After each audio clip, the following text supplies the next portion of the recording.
बिस्मिल्लाहिर्रहमानिर्रहीम, अस्सलाम वालेकुम। सैयद याह्या हुसैनी एक बार फिर आप तमाम देखने वालों की खिदमत में हाजिर है। सबसे पहले आप तमाम लोगों की चाहत मोहब्बत खुलूस का बेहद शुक्रिया जो हमारे साथ कनेक्ट है, चैनल को सब्सक्राइब कर रहे हैं, अपनी राय का इजहार कर रहे हैं।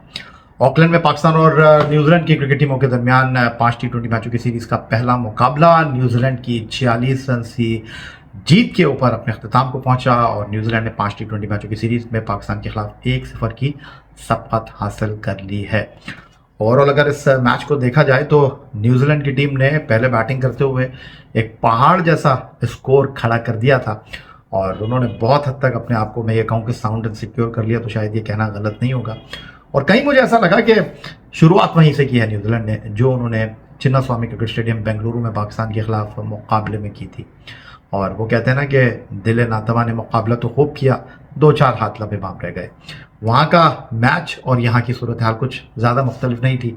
वहाँ पर न्यूजीलैंड ने पाकिस्तान के खिलाफ 400 रन किए थे, यहाँ न्यूजीलैंड ने 8 विकेट पर 226 रन स्कोर किए और पाकिस्तान को एक मुश्किल टारगेट के लिए जो है वो कदम उठाने का मौका फराहम किया। और जिस तरह पाकिस्तान की इनिंग का एक आगाज़ हुआ, क्योंकि ये एक ऐसा मैच था कि आपके पास जितना एम्यूनेशन था, आपको जनाब चढ़ना था, बस चलना था जा। और साइम अयूब तो इसी जहन से आए थे और वो कहते हैं ना कि उन्होंने बौछार कर दी चौके छक्कों की और अपनी मुख्तसर सी इनिंग में 8 गेंदों पर 27 रन बनाकर 2 चौके 3 छक्के लगाकर उन्होंने डेंट डाल दिया था न्यूजीलैंड को। लेकिन एक बुनियादी फ़र्क था दोनों टीमों में और वो था ग्राउंड फील्डिंग। और ग्राउंड फील्डिंग की अगर हम बात करें तो आज़म खान से बड़ी उम्मीदें वाबस्ता थी। और आज़म खान की मैंने बात की तो मुझे याद आया कि आज़म खान के अब 6 T20 मैच हो गए हैं और लगभग उनके क्रेडिट पर जो है वो 20 रन भी नहीं है। कल पेशावर ज़ल्मी के मोहम्मद हारिस प्रेस कॉन्फ्रेंस कर रहे थे और उन्होंने शिकवा किया कि उनको नहीं पता कि उनको टीम से क्यों ड्रॉप किया गया, हालांकि उनके 9 T20 मैचों में 127 रन हैं। तो वो तो फिर आज़म खान के मुकाबले में बहुत ज़्यादा लग रहे हैं। और आज़म खान को आज विकेट कीपिंग करते हुए देखकर, या फिर जब वो बैटिंग करने के लिए आए तो डबल वो ले नहीं रहे थे। और न्यूजीलैंड के जो बॉलर्स थे उन्होंने एक चीज़ को आज आइडेंटिफाई किया कि पाकिस्तान के बैट्समैनों को पीछे रखना है, बॉल शॉर्ट बॉल करना है। जिस तरह के हमारे बॉलर जो थे, ख़ासतौर पर अपना पहला T20 मैच खेलने वाले test fast bowling coach Umar Gul के nephew Abbas Afridi slow one कर रहे थे और उस पर जो है वो उनको कामयाबी मिली भी। वैसे ग्राउंड फील्डिंग की जो मैं बात कर रहा हूँ, फील्डिंग का जो मयार था, बिलखुसूस कैचिंग का, वो दोनों टीमों का अल्लाह माफ़ करे बस ऐसा ही था। हाँ, एक फ़र्क था, कैच न्यूजीलैंड ने भी छोड़े, कैच हमने भी छोड़े। न्यूजीलैंड ने साइम अयूब को छोड़ा कैच, केन विलियमसन ने मैट हेनरी की बॉल पर, मैट हेनरी ने उनको एक शानदार फील्डिंग के नतीजे में नॉन स्ट्राइकर एंड पर रन आउट कर दिया। कैच जो है मोहम्मद रिजवान का मैट हेनरी ने अपनी गेंद पर ड्रॉप किया, बट वो भी लंबी इनिंग नहीं खेल पाए और वो भी जनाब कुछ 25 रन करके जो है वो पवेलियन लौट गए। तो न्यूजीलैंड को इतना कॉस्ट नहीं किया जो पाकिस्तान के फील्ड बैट्समैनों का कैच था, बट हमारे लिए जो था वो थोड़ा सा कॉस्ट इसलिए कर गया कि हमने 2 कैच ड्रॉप किए, एक बाबर आजम से छूटा, एक कैच इफ्तिखार से छूटा। बाबर आजम का आसान कैच था, इफ्तिखार का थोड़ा सा मुश्किल कैच था और वो नहीं कर पाए। और हमें कॉस्ट इसलिए किया कि जो हमारे दोनों बैट्समैन थे वो लंबी इनिंग नहीं खेल पाए। लेकिन केन विलियमसन जो थे उन्होंने 42 गेंदों पर 57 रन कर दिए। तो ये जो इनिंग थी केन विलियमसन की, वो हमारे लिए थोड़ा सा जो है मुश्किल का सबब बन गई। और एक और जो चीज़ थी वो न्यूजीलैंड और पाकिस्तान की बैटिंग में वो फायर पावर थी, एग्रेशन थी, जो मैं ये कहूँ कि हमारे बैट्समैनों में साइम अयूब के अलावा उस तरह फड़क दिखाई नहीं दी। तो मुझे नहीं पता कि आप मेरी बात से किस हद तक इत्तेफाक करेंगे, बट वो जो एग्रेशन साइम में दिखाई दे रहा था, बस वो गेंद फाड़ देने वाला जो एक अंदाज था ना। न्यूजीलैंड की मैं बात करूं तो फिन एलन जो थे उन्होंने 15 गेंदों पर 34 रन स्कोर किए और एक ओवर में 24 रन लिए उन्होंने शाहीन शाह अफरीदी के, कोई छोटे बॉलर तो है नहीं। और उन्होंने वो जो डैमेज हुआ था पहले ओवर में डेविड कॉनवे का वेरी फास्ट बॉल के ऊपर, साइम को वो कैच दे बैठे थे, उसको बहुत हद तक उन्होंने रिकवर किया।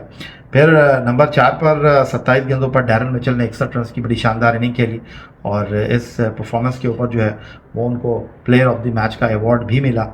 और आगे चलकर अगर हम बात करते हैं तो फिर मार्क चैपमैन ने 11 गेंदों पर 26 रन स्कोर किए, 11 गेंदों पर 19 रन स्कोर किए गेवन फिलिप्स ने, और 11 गेंदों पर 10 रन बनाए किसने, जी 11 गेंदों पर 10 रन स्कोर किए आज एलन मिलने ने और एडम मिलने ने, जिनको एक शॉर्ट बॉल शाहीन शाह अफरीदी का जो है वो हेलमेट पर भी लगा, बट इतना कोई प्रॉब्लम हुआ नहीं।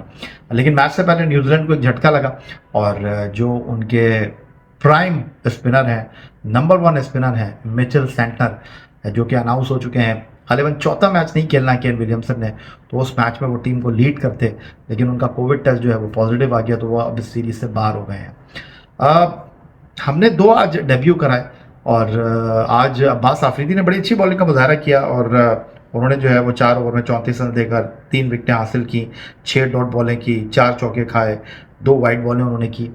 बट मुझे लगा कि आज थोड़ा जल्दी कर गए हैं, बट अब्बास आफरीदी ने जिस तरह की कारकर्दगी का मुजाहरा किया, उन्होंने तो अपने आप को बेहतरीन साबित यहाँ पर कर दिया, बट जमान खान के होते हुए हमने उनको खिलाया और हमारा जो बॉलिंग था वो थोड़ा सा आज वेवर्ड दिखाई दिया, और अगर वेवर्ड नहीं होता तो न्यूजीलैंड 200 रन कैसे करता।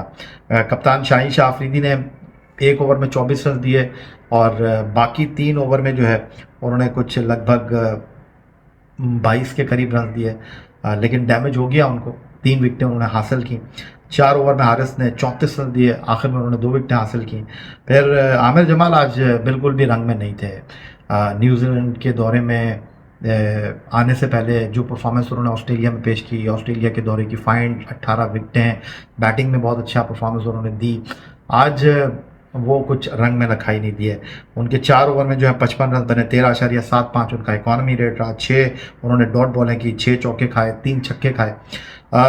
कुछ ऐसा ही मामला जो है ओसामा मीर का भी रहा और ओसामा मीर को आज डेब्यू करने का मौका मिला, लेकिन सॉरी टू से ओसामा मीर ने 4 ओवर में 51 रन दिए और सिर्फ आमिर की और ओसामा की अगर मैं बात करता हूं तो इनके 8 ओवर में लगभग न्यूजीलैंड की टीम ने जो है वो 106 रन स्कोर किए हैं।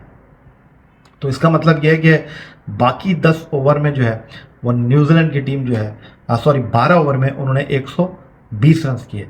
तो बड़ा फ़र्क है, आप के जो 2 बॉलर हैं वो 100 रन करा देते हैं 8 ओवर में 106 रन, तो वापसी थोड़ा सा मुश्किल हो जाती है। 12 ओवर में न्यूजीलैंड ने 120 रन किए और बहुत ज़्यादा हो जाते हैं, 70 रन हो जाते हैं इनके ओवर में, 80 रन हो जाते हैं, लेकिन 106 टू मच है और दोनों ने 50 से ज़्यादा रन दिए और हमारे लिए कुछ इतना अच्छा साइन नहीं था। बट आज का जो नया ओपनिंग पेयर हम बात करते हैं जो इस्तेमाल किया गया, साइम अयूब जो थे उन्होंने तो टीम मैनेजमेंट के फैसले को बिल्कुल दुरुस्त साबित किया, बट बाबर आजम अच्छा खेले और बाबर आजम आज के इनिंग के पाकिस्तान की टॉप स्कोरर रहे। उन्होंने 57 रन 35 गेंदों पर स्कोर किए, 6 चौके 2 छक्के, 162 उनका स्ट्राइक रेट। साइम अयूब का 337 उनका स्ट्राइक रेट था, बट बाबर आजम से एक तो शॉट नहीं लग रहा था और दूसरा ये कि बाबर आजम जिस तरह बैटिंग कर रहे थे, अगर दूसरे एंड पर इफ्तिखार, फ़खर, आजम इनके शॉट लग जाते ना तो बाबर आजम के ये 57 रन जो है ना वो बड़े कारगर हो जाते, क्योंकि 15 रन बनाकर आज फ़खर गए, 24 रन बनाकर इफ्तिखार और 10 रन 9 गेंदों पर आज स्कोर किए आज़म खान ने। आज 2 हमने डिसीजन किए, एक तो रिजवान से हमने आज फील्डिंग करवाई और ओपनिंग हमने जो पेयर है वो चेंज किया, लेकिन जो साइम ने कारकर्दगी दिखा दी है, एक्सपर्ट भी हैरान थे, कमेंटेटर भी उनकी तारीफ़ किए बगैर नहीं रह सके। हमें आज के मैच में जो है वो अगर एक और साइम जैसी परफॉर्मेंस मिलती तो मामला थोड़ा सा डिफरेंट होता। न्यूजीलैंड की अगर हम बॉलिंग की बात करते हैं तो एडम मिलने जो थे उन्होंने 50 रन दिए, बाकी जो है वो बेन सेयर्स जो कि आज टीम में शामिल हुए उन्होंने 42 रन दिए। तो ओवरऑल आज का जो मैच था वो न्यूजीलैंड और पाकिस्तान के दरमियान एक मिक्स मैच था, जहां पाकिस्तान की परफॉर्मेंस न्यूजीलैंड के लगभग करीब ही रही, बट अच्छा मैच हुआ और उम्मीद करते हैं कि आगे आने वाले मैच जो हैं वो अच्छे होंगे। तो फिलहाल आपसे इजाज़त चाहेंगे, अपना बहुत ख्याल रखिएगा, चैनल को सब्सक्राइब करना मत भूलिएगा। अगली वीडियो तक के लिए सैयद यायूब हुसैनी को इजाज़त दीजिए। अल्लाह हाफ़िज़। पाकिस्तान जिंदाबाद।